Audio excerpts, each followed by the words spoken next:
Bien, hermanos, continuamos el estudio que estamos realizando del libro de Hebreos. Amén.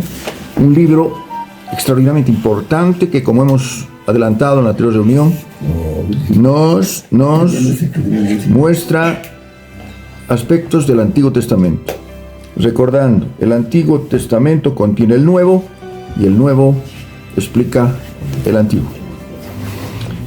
Habiendo ya concluido los dos primeros capítulos, entramos al capítulo número 3. Amén. Y el subtítulo es Jesús superior a Moisés.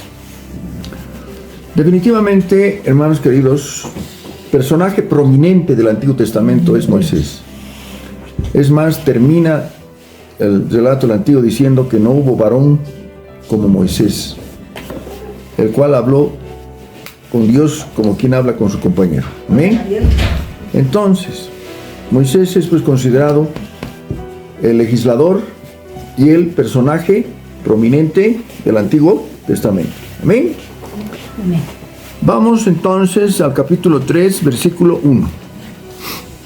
Por tanto, hermanos santos, participantes del llamamiento celestial, considerad al apóstol y sumo sacerdote de nuestra profesión, Cristo Jesús. Amén.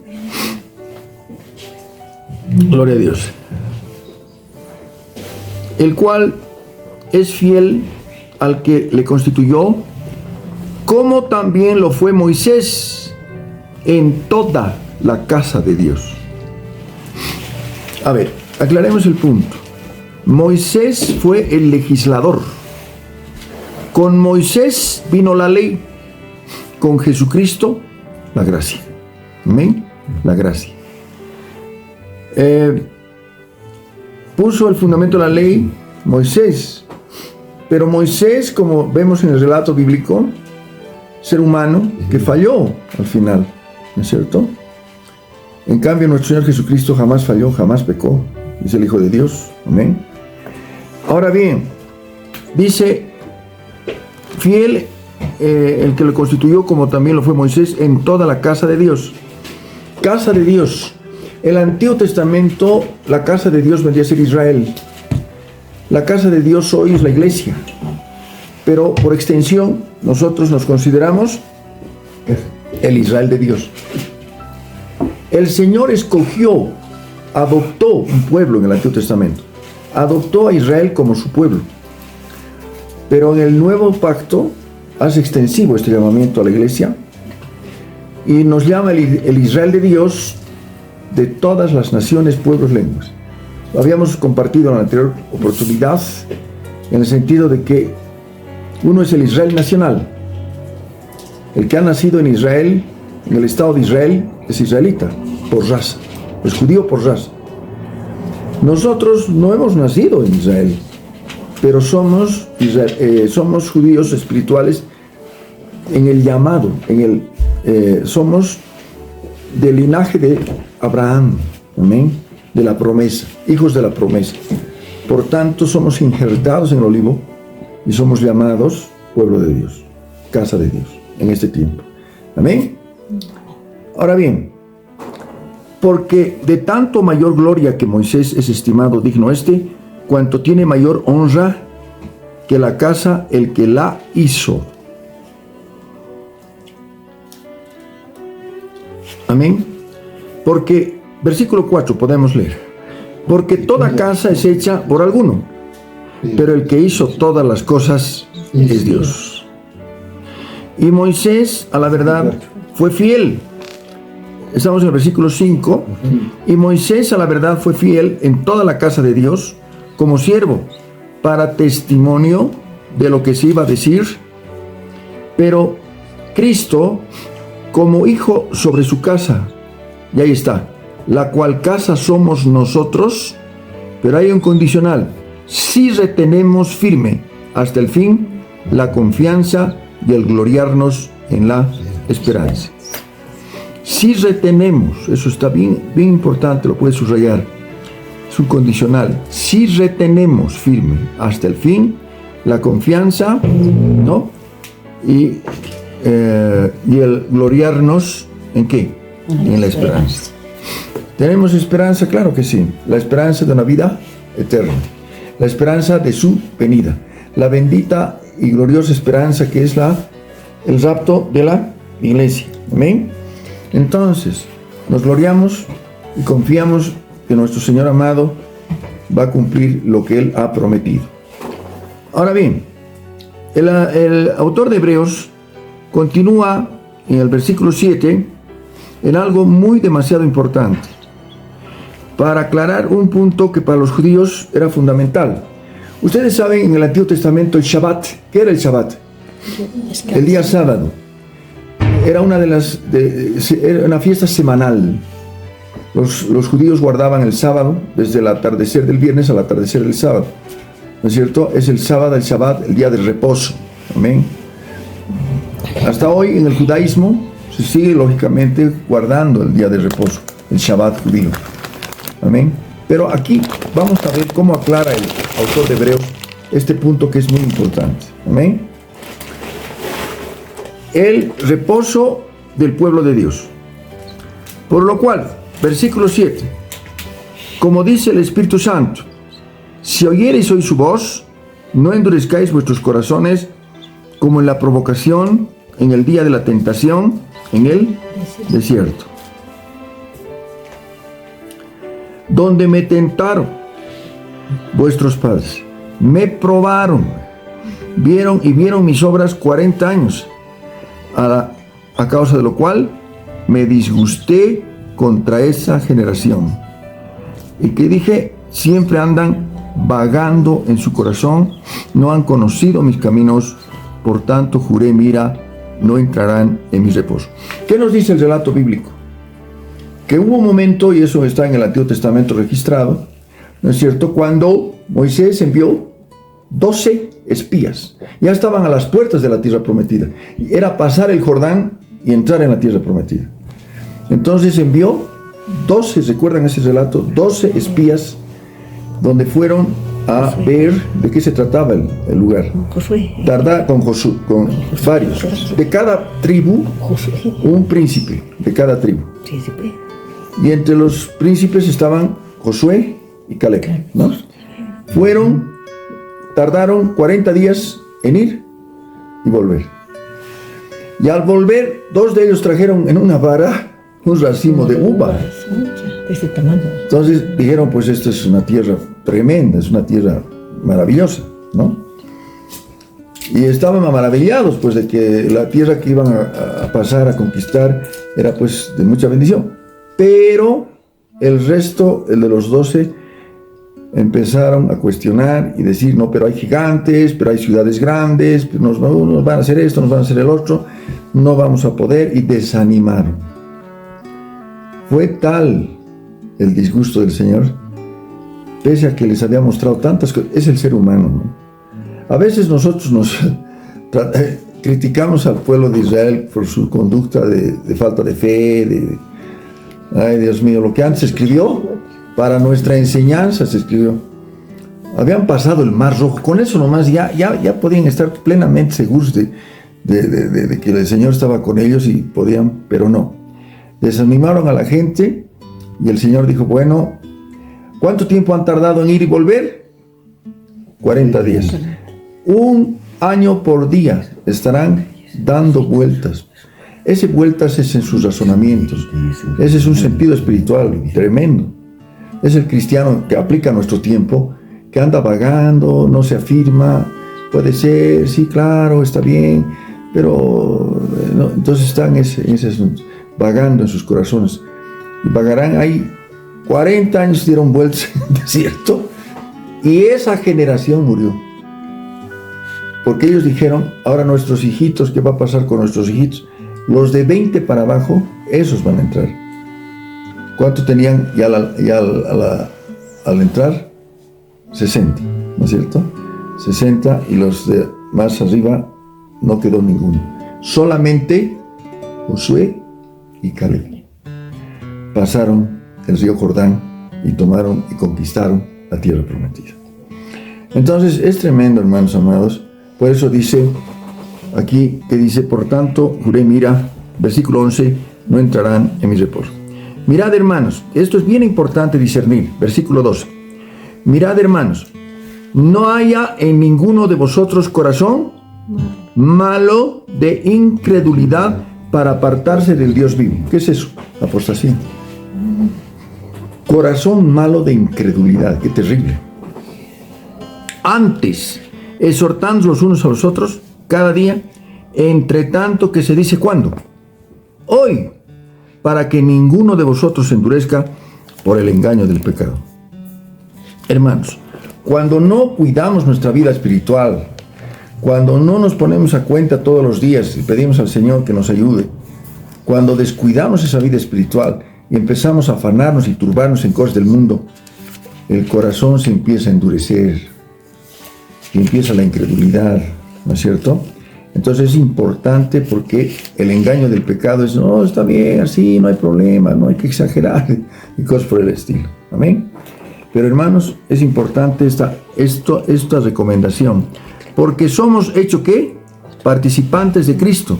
Otra vez, subraya ese con tal. Con tal es un, estamos en el 14. Con tal es un condicional. Así como habíamos visto anteriormente el otro condicional, ¿no es cierto? O sea que con tal que retengamos firme hasta el fin nuestra confianza del principio. ¿Quién había mantenido firme hasta el fin su confianza? Por ejemplo, en la Biblia. Un ejemplo muy interesante, Pablo.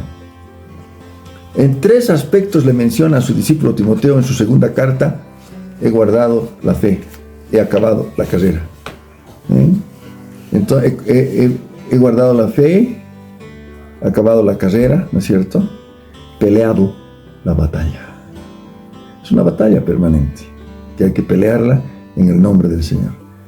Pero con tal que retengamos hasta el fin, firme hasta el fin nuestra confianza del principio. Entre tanto que se dice, si oyereis hoy su voz, no endurezcáis vuestros corazones como en la provocación. ¿Cuál fue la provocación? Cuando definitivamente no le creyeron al Señor. ¿Qué dice la Biblia? Y es clarísimo esto. Sin fe es imposible. ¿Es posible o imposible? Imposible. Imposible agradar a Dios. Imposible agradar a Dios. ¿Qué tal? ¿Qué les parece eso? Sin fe es imposible. ¿Por qué? Porque realmente es algo terrible el desconfiar del Señor. Es pecado, pues. ¿Amén? Ahora bien, ¿quiénes fueron los que habiendo oído le provocaron? ¿No fueron todos los que salieron de Egipto por mano de Moisés? ¿Con quiénes estuvo él disputado 40 años? ¿No fue con los que pecaron, cuyos cuerpos cayeron en el desierto? ¿A quiénes juró que no entrarían en su reposo, sino a aquellos que desobedecieron? Y el 19, subráyalo. Vemos que no pudieron entrar a causa de incredulidad. ¿Se puede pedir, aumenta mi fe? ¿Sí? Sí. Hubo un padre de familia que dijo, aumenta mi fe, Señor. Aumentanos la fe. Amén. Pero, ¿cómo cree usted que el Señor aumente a la fe? Por leer la palabra. La fe viene por el oír. Viene por el oír. ¿Y el oír qué? ¿Chismes? No. El oír la palabra de Dios. Conforme vas leyendo, hermano, tu fe se va fortaleciendo. ¿Por qué? Porque no es palabra de alguien. La Biblia pudo haber sido escrita por alguien bien intencionado, de buenos pensamientos, como hay libros con pensamientos positivos, valores, tipo desideratas, ¿no ve? No, es palabra de Dios, por eso tiene poder. Porque es Cristo la palabra viva, es el verbo de vida. Por eso tiene poder. Y por eso transforma y cambia las vidas. ¿Amén? Amén. Pasamos al capítulo 4 de Hebreos. ¿Amén?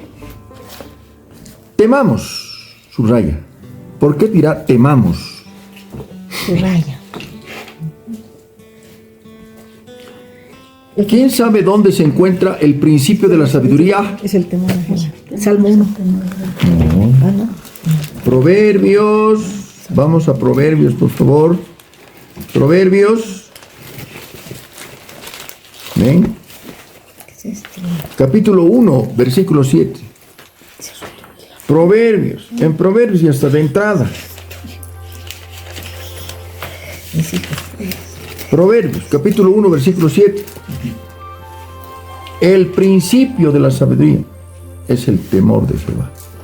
Los insensatos desprecian la sabiduría y la enseñanza. ¿Qué nos llama el Señor? A temer. Temer. Cuidando la salvación con temor Y temblor. y temor. Proverbios. Temamos, pues, no sea que permaneciendo aún la promesa de entrar en su reposo, a alguno de vosotros parezca no haberlo alcanzado. Porque también a nosotros se nos ha anunciado la buena nueva, como ellos. Pero no les aprovechó el oír la palabra. ¿Por qué? Por no oír acompañada de fe en los que la oyeron. No creyeron.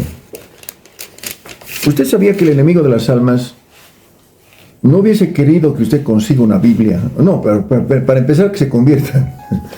Que nadie se convierta, ¿no? Ya se ha convertido, ya. Ahora, de pronto el cristiano recibe una Biblia. Empieza a leer la Biblia. Y el enemigo no se va a hacer mucho lío, en tanto y en cuanto el cristiano lea y lea como se lee. ¿Cuál es el punto? El punto está en que el cristiano, cuando empieza a leer y cree, hay poder. Amén. ¿Por qué? Porque no es solamente letra, es algo que se cree, se recibe, se confiesa. Amén. Entonces, por eso es importante el hecho de que creamos lo que estamos leyendo realmente y nos apropiemos de las promesas. ¿Qué dice el Señor? No te dejaré, no te abandonaré, no temas, estaré contigo todos los días. Amén. Y tantas otras promesas que hay en la Biblia. Ahora bien, versículo 3, ¿qué dice? Pero los que hemos creído, entramos en el reposo de la manera que dijo. Por tanto, juré, mira, no entrarán en mi reposo. Aunque las obras suyas estaban acabadas desde la fundación del mundo. Porque en cierto lugar dijo así, del séptimo día.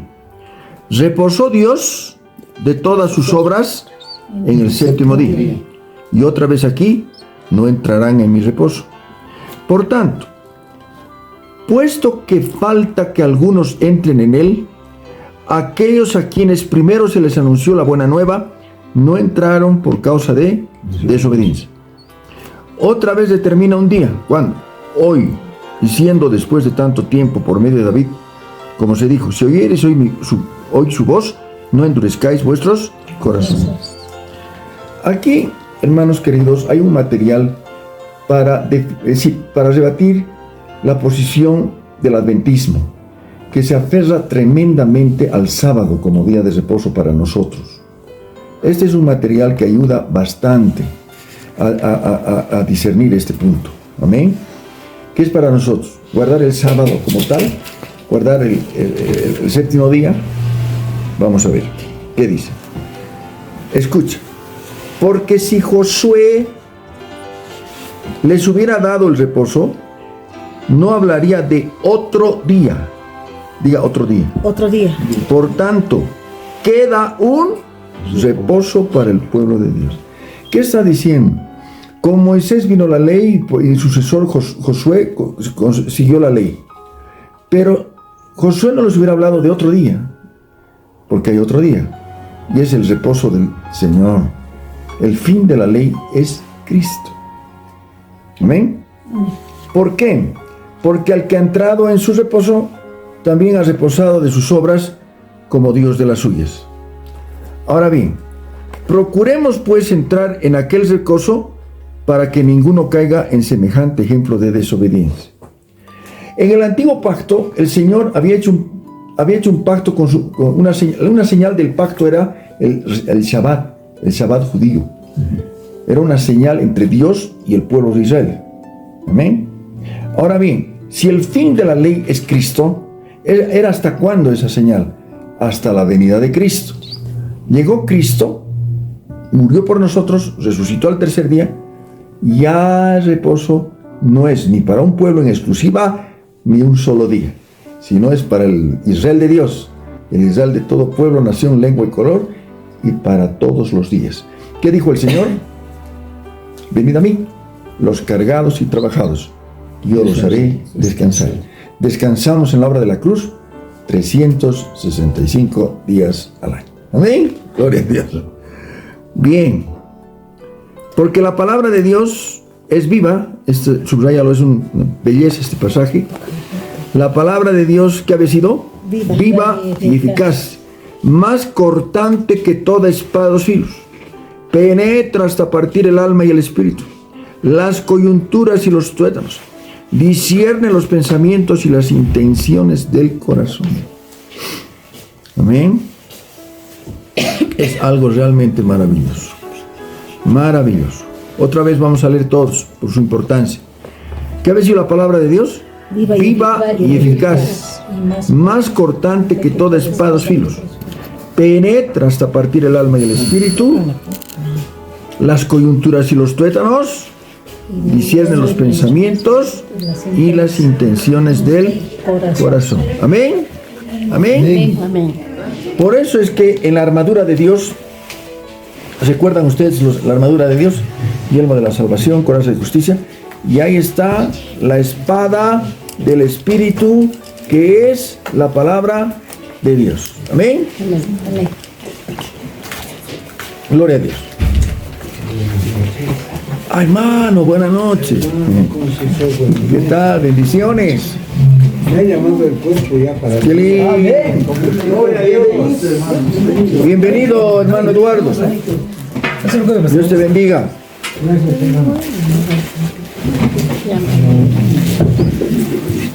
Amén. Gloria a Dios. Amén. ¿Ya?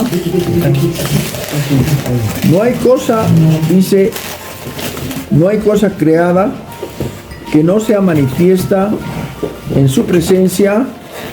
Antes bien, todas las cosas están desnudas y abiertas a los ojos de aquel a quien tenemos que dar cuenta. Qué tremenda es la palabra, ¿no? No hay cosa creada que no sea manifiesta en su presencia. Antes bien, todas las cosas están desnudas y abiertas a los ojos de aquel a quien tenemos que dar cuenta. ¿Cuántos testimonios hay de vidas que han manifestado y han testificado que el Señor les habló a través de su palabra en circunstancias difíciles? Amén. Hay muchos testimonios al respecto. Gloria a Dios. Vamos. A partir del 14, el autor de Hebreos ya considera a Jesús como nuestro sumo sacerdote. Consulto. En el Antiguo Testamento, ¿quién era el sumo sacerdote? Los levitas. En primer lugar, los sacerdotes tenían que ser de la tribu de Leví. Pero no todo miembro de la tribu de Leví podía ser sacerdote. ¿Quiénes eran los únicos que podían ser sacerdotes? Los descendientes directos del primer sumo sacerdote, hermano de Aarón, hermano de Moisés. Entonces, era, digamos, un cargo que le tocaba al sacerdote escogido ese año, sumo sacerdote, y el que entraba en el lugar santísimo una vez al año. Cada año tenía que cambiarse el sumo sacerdote porque era un ser humano. Cada año. Pero ya a la venida de nuestro Señor Jesucristo, ¿y qué venía a hacer el sumo sacerdote? ¿Qué cosa hacía en realidad el sumo sacerdote? Al entrar en la presencia del Señor con todos los ornamentos y todo lo que especifica la Escritura y en las leyes ceremoniales, era el representante del pueblo que estaba afuera esperando. En su nombre entraba a la presencia del Señor llevando la sangre y llevando el incensario ¿no? Derramaba después en su presencia el único que entraba al lugar santísimo, ¿no? Que podía presentarse delante del arca del pacto para perdón de pecados, pero empezando de él. Empezaba a pedir perdón él y en representación de todo el pueblo. El pueblo restante esperaba afuera. anhelantes, esperando que aparezca su sumo sacerdote. Una vez que oficiaba todo eso, y una vez que ese sacrificio había sido acepto, pasaba del lugar santísimo al lugar santo, y del lugar santo aparecía delante del pueblo, y todos prorrumpían en júbilo, porque había sido acepto su perdón, el sacrificio, y por tanto el perdón para todos. Amén. Entonces era algo que se repetía cada año con diferentes personas.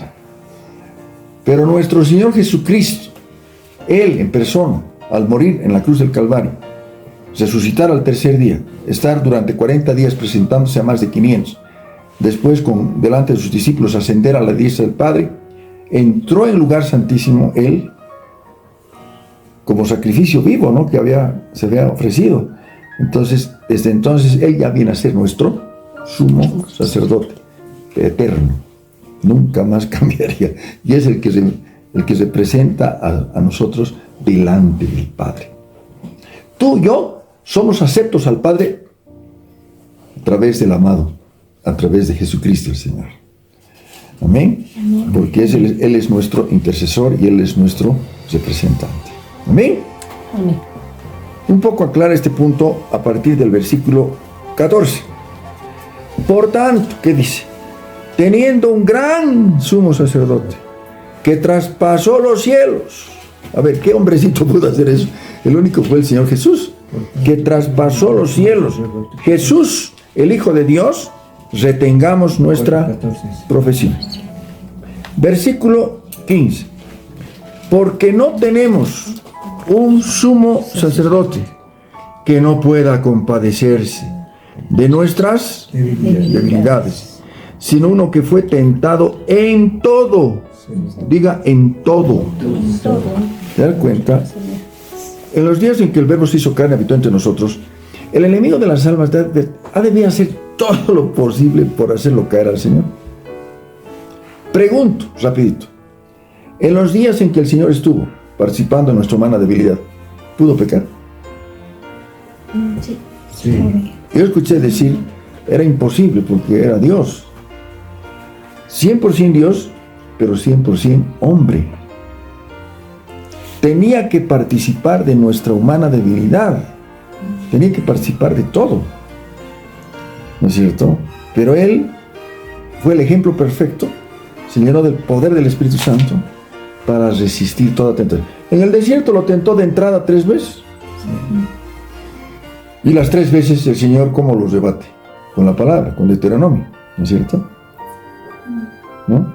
Entonces, lo que no pudo hacer el primer Adán, en un huerto hermoso, el segundo Adán en un desierto rocoso, resistió la tentación. No pecó, pero dice que nuestras debilidades fue tentado en todo, según nuestra semejanza, pero subrayo, un mínimo pecado, una micra de pecado, y no era el sacrificio perfecto. Eso estaba procurando el enemigo. ¿Cuándo se supo que había sido el sacrificio perfecto? ¿Cuándo creen? ¿En qué momento se confirmó plenamente que Dios Padre estaba aceptando a Jesucristo como el sacrificio perfecto? En su pasión, en su vida en la tierra. Cuando resucitó, venció al que tenía el imperio de la muerte, este es al diablo. En virtud a eso, por su muerte, como dice aquí, el velo del templo se rasgó en 2. El velo que separaba el lugar santísimo del lugar santo. Ya no hay más obstáculo. Por eso ahora tenemos acceso al trono. En el tiempo de Moisés, cuando hizo el tabernáculo y después se elaboró el templo y todo eso, estaba el arca del pacto. ¿Qué representaba el arca del pacto? El trono de justicia.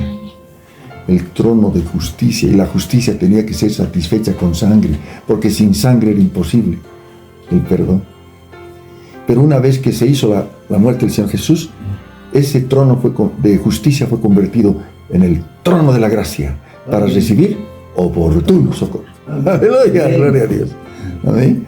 Ahora nos acercamos al trono de la gracia, en virtud de la muerte del Señor Jesús y su resurrección, para vencer al que tenía el imperio de la muerte, esto es el diablo.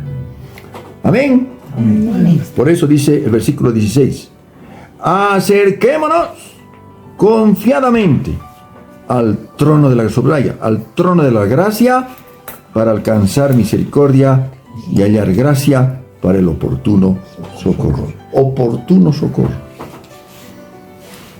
Se escucha decir mi oración, no me contesta, creo que no me escucha. Te escuchará y responderá en el momento oportuno. Amén. Oportuno socorro. Nada más espera. No es fácil. O es fácil. Que hay esa canción que creo que grafica lindo, ¿no? Esperar en ti, difícil sé que es. Mi mente dice, no es posible. Pero mi corazón confiado está en ti. Yo sé que tienes la respuesta. Amén. La respuesta está en camino si sabes esperar con paciencia. Amén. Amén. Gloria a Dios. Vamos a entrar al capítulo 5. Gloria a Dios. Amén. Perdón. Adelante. Lo que comentaba, que muchas veces pasamos una situación difícil, pero el Señor en su momento oportuno se manifiesta. En Hebreos 12 vemos la experiencia que ha tenido el apóstol Pablo, ¿verdad?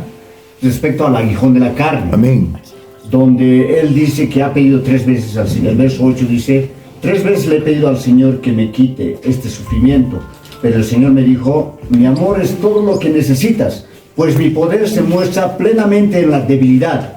Así que prefiero gloriarme de ser débil para que repose sobre mí el poder de Cristo. Y aquí también dice, ¿no? Y me alegro también de las debilidades, los insultos, las necesidades, las persecuciones y las dificultades que sufro por Cristo. O sea, el aguijón de la carne no solamente puede ser una enfermedad, sino también las persecuciones, necesidades y dificultades. Todo, las pruebas. Y ahí viene lo siguiente, ¿no? Algo maravilloso. Imagínense el que está diciendo eso. No es pues un cristianito que estaba empezando ese día. El apóstol Pablo. 3 que ministraba sanidad por todo lado. 3 veces le pedí que quite ese aguijón y 3 veces me dijo, bástate mi gracia. Y claro, es otra versión esta, ¿no? Pero, ¿qué es gracia? Favor inmerecido. El favor inmerecido. No nos merecemos su amor, no nos merecemos su misericordia. ¿Qué merecemos? Juicio, eso merecemos. Pero bástate mi gracia, mi poder se perfecciona en tu debilidad. Entonces ahí, cuando estamos en pruebas, entendemos. Yo creo que, hermanos queridos, si consultamos al que ha pasado pruebas, vamos a llegar a la conclusión de qué débil se ha sentido, o no. O sea, o te has sentido fuerte cuando estás en medio de una prueba. No sabes qué hacer y dices, Señor, ¿qué hago? Dios mío, ayúdame. ¿Sí o no? Entonces me gloriaré en las debilidades, porque cuanto más débil soy, más fuerte soy. ¿Por qué? Porque esa fortaleza no es mía, es del Señor. Gloria a Dios. Amén. Fortaleceos en el Señor y en el poder de su fuerza. Amén. En el poder de su fuerza. Es algo sobrenatural. Amén. Gloria a Dios. Capítulo 5. Porque todo sumo sacerdote, algún hermano por ahí seguramente le va a llamar la atención que capítulo 5 da la impresión de que no necesitara separarse por capítulo, ¿no? Sino que tratara de lo mismo. ¿Y para qué lo separa? Bueno, tal vez como referencia, ¿no? Para los que no saben, los capítulos y los versículos se han añadido después. Y originalmente la Biblia es de corrido, ¿no? Entonces aquí, por ejemplo, bueno, le han puesto un capítulo, pero parece que es lo mismo del anterior, o sea, no necesita. Dice, porque todo sumo sacerdote tomado de entre los hombres es constituido a favor de los hombres en lo que a Dios se refiere, para que presente ofrendas y sacrificios por los pecados, para que se muestre paciente ¿con quién? con los ignorantes, extraviados, puesto que él también está rodeado de debilidad. Por causa de ella, debe ofrecer por los pecados, tanto por sí mismo como también por el pueblo. El sumo sacerdote que estaba entrando al lugar santísimo tenía que empezar por él.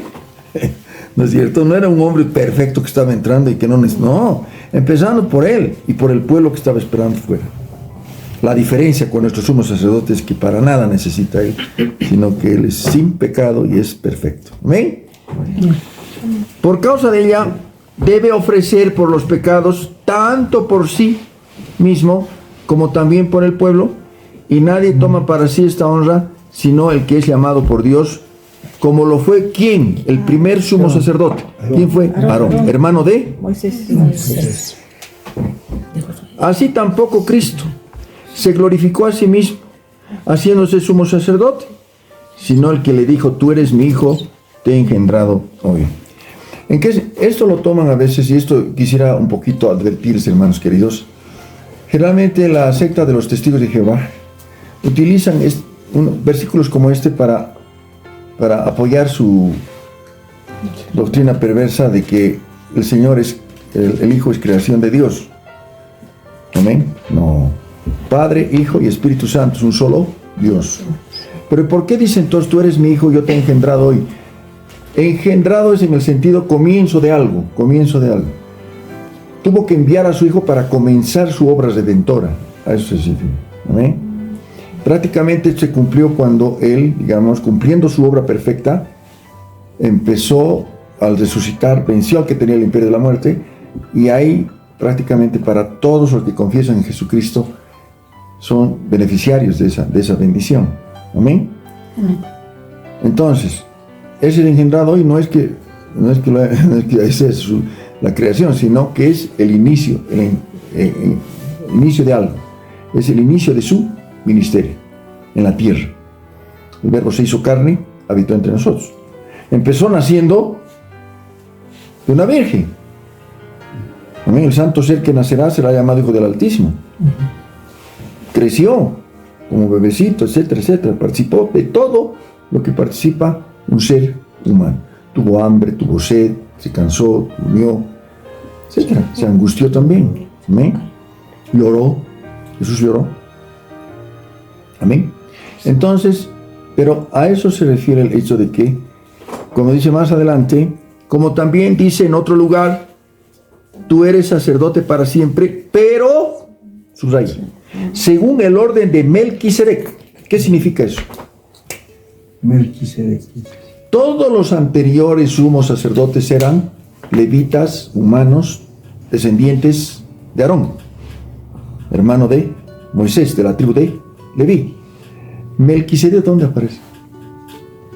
Vamos al Antiguo Testamento. ¿Quién es Melquisedec? A ver, ¿quién recuerda? Me suena, no le suena. Los diezmos a Abraham. ¿Qué le ha dado? Sí. Abraham le da los diezmos. No es sacerdote. Sería antiguo que ¿Perdón? Más tarde. Sí. ¿A los bebés? Sí. es antiguo. Amén.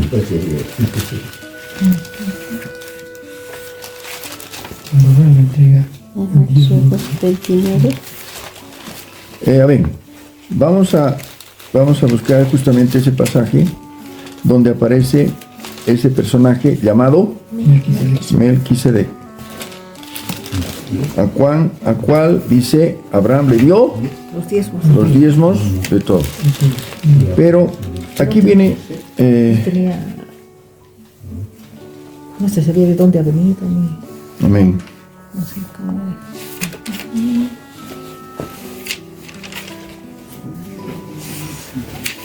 Josué. A mí si me ayuda en ese pasaje, por favor. Melquisedec. Génesis 14, 17. Perdón, gracias hermano. Génesis 14. Sí, está Menos mal que hay un escriba en esta noche. Génesis 14. Amén. Vamos a partir del versículo 17. Cuando volvía de la derrota de Kedorlaomer y de los reyes que con él estaban, salió el rey de Sodoma a recibirlo al valle de Sabe, que es el valle del rey. Entonces, ¿qué dice? Melquisedec, amén, rey de Salem y sacerdote del Dios Altísimo, sacó pan y vino. Le bendijo diciendo: bendito sea Abraham, del Dios Altísimo, creador de los cielos y de la tierra. Bendito sea el Dios Altísimo que entregó a tus enemigos en tu mano. Y le dio a Abraham los diezmos de todo. No había habido ley todavía. No se había dispuesto la ley todavía. Pero ya Abraham le dio. ¿Qué significa diezmo en este punto? Lo primero, la primicia, lo primero. Porque es el sentido del diezmo. Lo primero. ¿Amén? Entonces, justamente esa es la situación, ¿no? Pero, vamos a ver.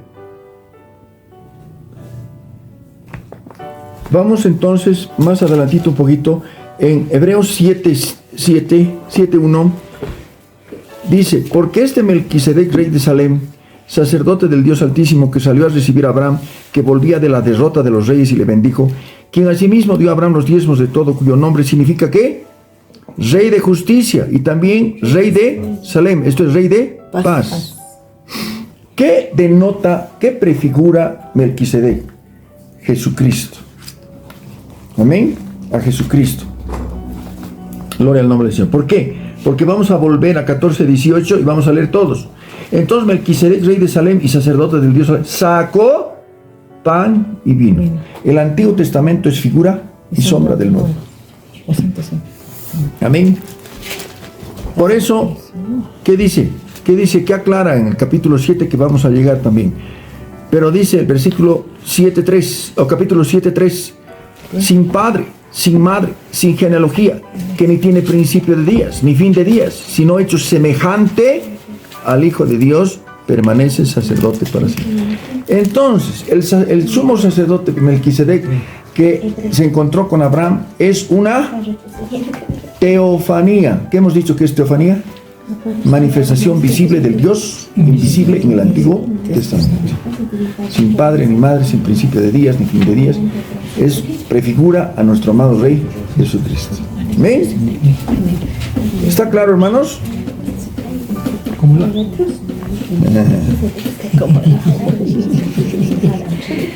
Vamos a volver al 5:6.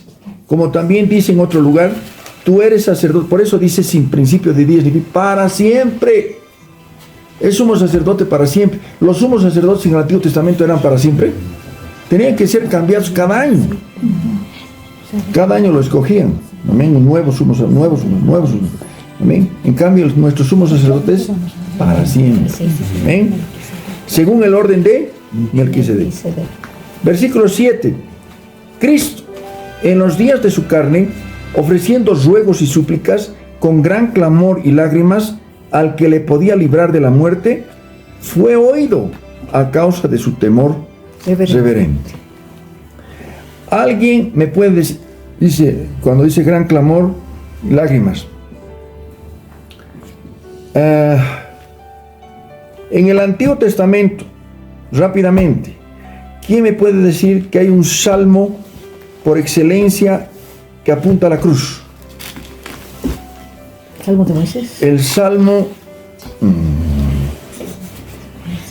que es el salmo que habla acerca del Mesías que muere en la cruz del Calvario. ¿Qué es lo que exclamó el Señor entre las 7 palabras que exclama en la cruz? Eloi, Eloi, lama sabachthani, que significa: Señor, Dios mío, ¿por qué me has desamparado? Salmo capítulo 22. En el Antiguo Testamento, el rey David ya recibió del Padre la revelación del cumplimiento que haría el Mesías venidero 1000 años antes. Esto pasó en la cruz del Calvario. 22:1. Dios mío, ¿por qué me has desamparado? ¿Por qué estás tan lejos de mi salvación y de las palabras de mi clamor? Vamos a ir extendiendo en la lectura y vamos a ir a otro cumplimiento, el versículo 14. ¿Lo podemos leer? 22:14. Sí. He sido derramado como aguas y todos mis huesos se descoyuntaron. Mi corazón fue como cera derritiéndose en medio de mis entrañas. Médicamente hablando, grafica lo que un cuerpo padece cuando es crucificado vivo. Todos mis huesos se descoyuntaron. Como un tiesto se secó mi vigor, mi lengua se pegó a mi paladar, la sed espantosa. Me has puesto en el polvo de la muerte. Versículo 16, ¿podemos leer? Porque perros me han rodeado. ¿A qué se está refiriendo? Demonios. Me han cercado cuadrilla de malignos. Horadaron mis manos y mis pies. 1000 años antes de Cristo no se conocía esta muerte de horadar las manos y los pies. ¿Qué les parece? Solamente es ni qué decir lo que sigue más adelante. Contar puedo todos mis huesos. Entre tanto ellos me miran y me observan. ¿Qué dice el 18? Repartieron entre sí mis vestidos y sobre mi ropa echaron suerte. ¿Qué tal? 1000 años antes de Cristo, hermanos. Gloria al nombre del Señor. Bien. Seguimos. Otra vez. Hebreos 5:7. Cristo, en los días de su carne, ofreciendo ruegos y súplicas con gran clamor y lágrimas al que lo podía librar de la muerte, fue oído a causa de su temor reverente. ¿Cuántas veces oró en el huerto de Getsemaní? Oró al Padre, estaba clamando al Padre, pero intensamente se levantó y fue donde sus amigos y los encontró durmiendo. Volvió, se postró en ese tiempo, en ese momento. Tal fue la intensidad de su ruego y tal la intensidad de su clamor que derramó lágrimas como de sangre. Médicamente hablando, dice que se puede ocurrir en la intensidad de la oración. 3 veces, con clamor, fue oído. Porque después de eso, el Padre lo fortaleció. Hermanos queridos, humanamente hablando, hermanos, por favor, eso tal vez no se llega a entender. Humanamente hablando, hermanos, la muerte de cruz era una muerte extraordinariamente cruel, terriblemente cruel. Vivos, los clavaban, hermanos, esos de los romanos sanguinarios, hermano. Y era la gente más execrable, los delincuentes más terribles, los que iban a la cruz. Y entre ellos fue el Señor Jesús. Ay, Padre, amén. Versículo 8. Aunque era hijo con mayúscula, parte de la divinidad, por lo que padeció, subraya, aprendió obediencia. Hermanos, y ahora aprendió obediencia. ¿Qué cosas somos nosotros, hermano? Aprendió obediencia, hermano. Fue la obediencia perfecta. Le ha placido al Padre ser la autoridad perfecta y al Hijo la obediencia perfecta. Y el Espíritu Santo, el poder perfecto. Habiendo sido perfeccionado, vino a ser autor de eterna salvación. ¿Para quiénes? Para todos los que le obedecen. Y fue declarado por Dios sumo sacerdote. ¿Por qué aclara el autor de Hebreos según el orden de Melquisedec? Porque no es el orden levítico. No es el orden de la ley. En la orden de la ley era sacerdotes que tenían que pertenecer a la tribu de Leví, descendientes de Aarón. Este es un orden diferente. Este es un orden eterno. El orden de Melquisedec. ¿Amén? Gloria al nombre del Señor. Ahora, hermanos, entramos en versículos tremendos. ¿Por qué? Porque nos habla... A ver, ¿qué dice su subtítulo en su Biblia? Advertencia contra la apostasía. Una vez más. Sí. Advertencia contra la apostasía. Hermanos, esto es demasiado serio. Advertencia contra la apostasía. ¿Quién es un apóstata? Alguien que habiendo sido retrocede. No puede ser alguien que nunca fue. ¿De qué va a retroceder? Un inconverso. Si nunca ha sido. ¿No es cierto? Apostasía es alguien que estuvo, pero retrocedió. Es terrible. Es terrible. Por eso la advertencia. Amén. Ahora bien,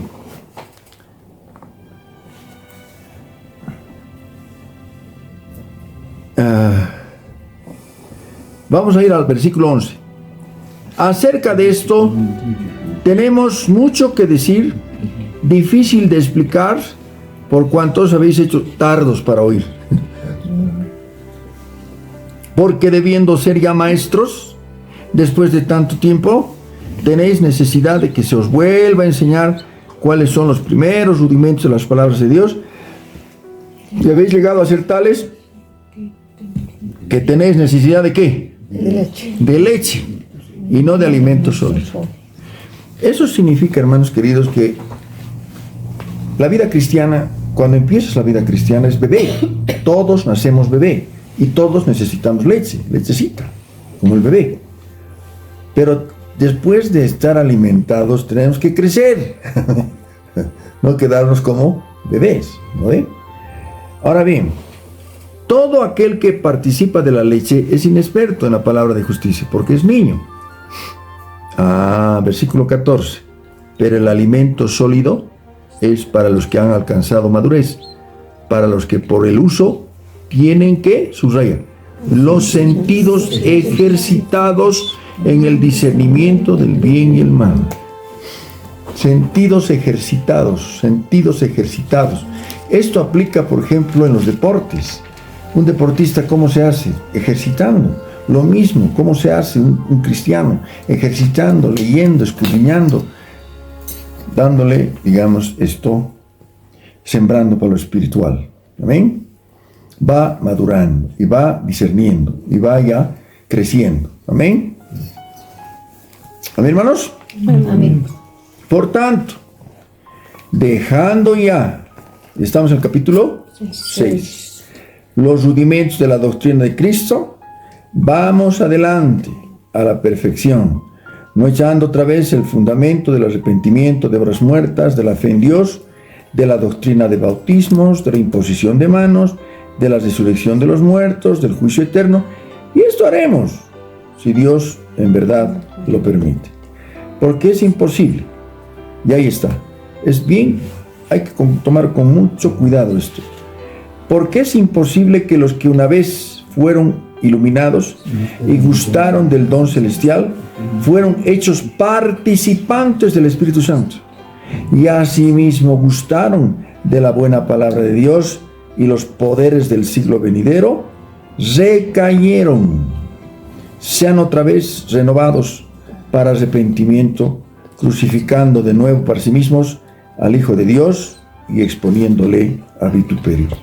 ¿Qué caso será este, hermanos? De aquel que una vez estuvo, participó en los caminos del Señor. Amén. Pero empezó a descuidar su vida espiritual, empezó a endurecer, empezó a incursionar en filosofías y huecas sutilezas que lo han empezado a apartar. Yo conocí un caso muy triste de un muchacho que empezó muy bien, estaba creciendo y estaba bien, estaba escudriñando, leyendo, y de pronto se le dio la idea de entrarse en la carrera de filosofía. Listo, caray, ha empezado a llenarse de filosofías y huecas sutilezas, y yo le advertí, le dije, hermano, no, volvé a la senda antigua. Dice, no, pero por favor, es interesante, es importante, y también incursionó más y más y más y más. Al tiempo lo vi más apagado que cabo de vela, alejado, ya metido hasta. Y aquí hay un hermano que puede darnos fe al respecto, ¿verdad? Es terrible, ¿no? Porque es especulaciones y especulaciones y especulaciones, y que te muestran cosas que te alejan, pues, y te contaminan. ¿Amén? Ahora bien, una persona que ha caído en eso es apóstata. Pero el que cayó a ver, aclaremos un punto, hermanos queridos, por favor. La palabra advierte. La palabra no dice que cualquier rato que no nos caiga alguien le digamos apóstata, porque si le decimos apóstata quiere decir que no tiene vuelta, como está aquí. Y recayeron, no tienen más. Esto está mostrando claramente que aquel que ha caído en apostasía no tiene vuelta, ¿o no? ¿O qué dice acá? No está en nosotros el decir eso. Más bien, lo más que podamos decir es advertir y decir cuidado, cuidado, cuidado. Estás jugando con fuego, porque solo el Señor sabe en qué momento no hay vuelta. No hay vuelta. Y vamos a leer de nuevo por su importancia. ¿Qué dice la palabra del Señor? Dice, asimismo, gustaron. Y alguna vez he escuchado de esto. Decían, no, es que nunca fue cristiano. Es que este nunca fue cristiano. ¿Cómo? A ver, vamos a leer otra vez. ¿Cómo que nunca fue cristiano? Porque es importante que los que una vez, vamos a leer el versículo 4, una vez fueron iluminados y gustaron del don celestial y fueron hechos partícipes del Espíritu Santo, han nacido de nuevo. ¿Y qué dice? Y asimismo gustaron de la buena palabra de Dios y los poderes del siglo venidero. Pero recayeron, o sea, ya se alejaron. Recayeron, sea otra vez renovados para arrepentimiento. Ya hay la posibilidad de un arrepentimiento de personas que se alejan por esos motivos. Pero solo el Señor sabe si la persona ha caído en apostasía. No hay vuelta. Y eso es advertencia, cuidado. No está en nosotros el afirmar ya, porque de pronto decimos alguien es un apóstata, al próximo mes aparece más firme que otro. Porque el Señor lo ha vuelto otra vez. Porque no cayó, más bien, a Dios gracias. Amén. Amén. Amén. Recayeron, sean otra vez renovados para arrepentimiento, crucificando de nuevo, de nuevo. Cuando nosotros confesamos a Jesucristo, participamos de su muerte en la cruz. Amén. En virtud de su muerte en la cruz es que estamos como cristianos. Pero dice, crucificando de nuevo para sí mismos al Hijo de Dios y exponiéndole a vituperio. ¿Por qué? Porque hay casos tristes de apostasía, que aquel que lo has visto predicando, lo has visto enseñando, de pronto lo estás escuchando que está enseñando cosas y todavía hablando mal de la iglesia, decir, no, es que vean, estaba errado, estaba mal, estaba esto, estaba el otro, poniendo al Señor a vituperio. Qué terrible. Amén. Porque la tierra que bebe la lluvia, que muchas veces cae sobre ella, produce hierba provechosa a aquellos por las cuales es labrada, recibe bendición de Dios, pero los que produce espinos y abrojos es reprobada, está próxima a ser maldecida y su fin es ser quemada. ¿Dónde creen? En el sentido espiritual, en el infierno, quemado. Esto me hace recuerdo, ustedes recuerdan la parábola del sembrador. No todos han caído en buena tierra. Junto al camino, entre espinos, entre piedras, y una cuarta parte cayó en buena tierra. ¿Qué es la buena tierra? El corazón. De toda cosa guardada, guarda tu corazón, porque de él, engañoso, perverso el corazón. No se confíe, esa falsa seguridad, estoy bien. Abra su Biblia en el Salmo 139 y va a leer usted, examíname, Señor, y conoce mi corazón, y ve si en mí hay camino de perversidad, guíame por camino recto. Amén. Amén. Amén. Así que los seguriolas, por favor. Bueno, entonces, pero en cuanto a vosotros, ¿qué dice? Oh amados, estamos persuadidos de cosas mejores y que pertenecen a la salvación, aunque hablamos así. Porque Dios no es injusto para olvidar vuestra obra y el trabajo de amor que habéis mostrado hacia su nombre, habiendo servido a los santos y sirviéndoles aún. Pero deseamos que cada uno de vosotros muestre la misma solicitud hasta el fin. ¿Hasta cuándo? Hasta el fin. ¿Hasta cuándo? ¿Hasta cuándo vas a trabajar, hermano? Hasta fin de año. No, hasta que el Señor nos lleve hasta el fin.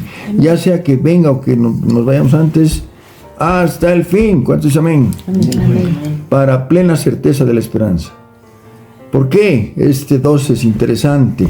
A fin de que no os hagáis, subraye. ¿Qué? Una vez más. Flojos. Alguno que no entiende el término. A fin de que no os hagáis perezosos, sino imitadores de aquellos que por la fe y la paciencia heredan las promesas. ¿Qué se necesita para heredar las promesas? Fe y paciencia. Algunos que en este tiempo, para vergüenza de ellos mismos, hacen del Señor un chico de los mandados. Señor, y esto, y lo digo, lo confieso y lo proclamo. Y por favor, rapidito, porque sea apuradito. En el nombre del Señor. Ay, Dios mío. Fe y paciencia. Sepa esperar. Sepa creer. Sepa confiar. Amén. ¿Cuánto es amén? Amén. Amén, hermanos. Amén. Gloria al nombre del Señor. Amén. Porque cuando Dios hizo la promesa a Abraham, no pudiendo jurar por otro mayor, juró por sí mismo. De cierto te bendeciré con abundancia y te multiplicaré grandemente. Y habiendo, dice, esperado con paciencia. A ver, escudriña la palabra para ver cuánto tiempito esperó Abraham para que naciera el Isaacito. 25 años. Nada más, 25 añitos. El Señor le dijo, serás padre de muchedumbre de gentes, y no tenía hijo. Perdón, Señor, pero ¿cómo es esto? Y supo esperar 25 años. De uno casi ya muerto, dice el relato bíblico, nació el hijo de la promesa, Isaac. Amén. Paciencia y fe. Fe y paciencia. Con paciencia alcanzó la promesa. Por eso es la dispensación de la promesa de Abraham. Porque los hombres ciertamente juran por uno mayor que ellos, y para ellos el fin de toda controversia es el juramento para confirmación. Por lo cual, queriendo Dios mostrar más abundantemente a los herederos de la promesa la inmutabilidad de su consejo, interpuso juramento, para que por dos cosas inmutables en las cuales es imposible que Dios mienta, subraya eso, imposible que Dios mienta, tengamos un fortísimo consuelo los que hemos acudido para asirnos de la esperanza puesta delante de nosotros, la cual tenemos como segura y firme ancla del alma, que penetra hasta dentro del velo. En la navegación, ¿para qué era el ancla? Era un adornito que tenía el mar. Cuando se iban a detener, Llegaban al lugar donde tenían que parar y lanzaban el ancla. ¿Para qué? Para que el ancla mantenga firme el barco. Amén, lo mantenga firme. Entonces, la promesa es algo firme, que nos mantiene firmes en Cristo Jesús. Es como un ancla que nos mantiene firmes, ¿no? En el sentido, segura y firme ancla del alma que penetra hasta dentro del velo. Su promesa, ¿no? Su promesa. Es una firme esperanza. Aquel que confía en el Señor y espera en el Señor y confía en su que es imposible que Dios mienta. Él me ha dicho, no te dejaré, no te abandonaré, estaré contigo todos los días. Créale.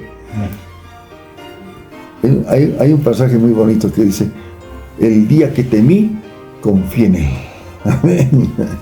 Amén. Bien, vamos.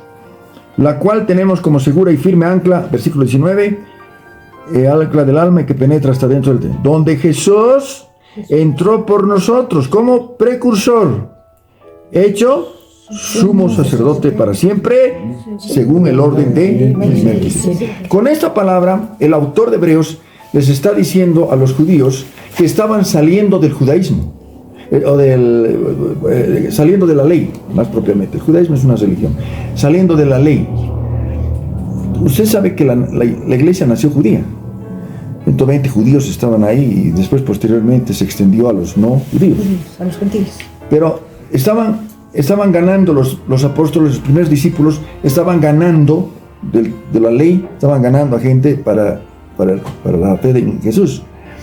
Y ellos, como habían participado durante tanto tiempo de la ley, decían: necesitamos nuestro sumo sacerdote, necesitamos el templo, necesitamos esto, porque la ley. Pero dicen: no, ahora nuestro sumo sacerdote es Cristo para siempre, no estamos estar cambiando todos los años.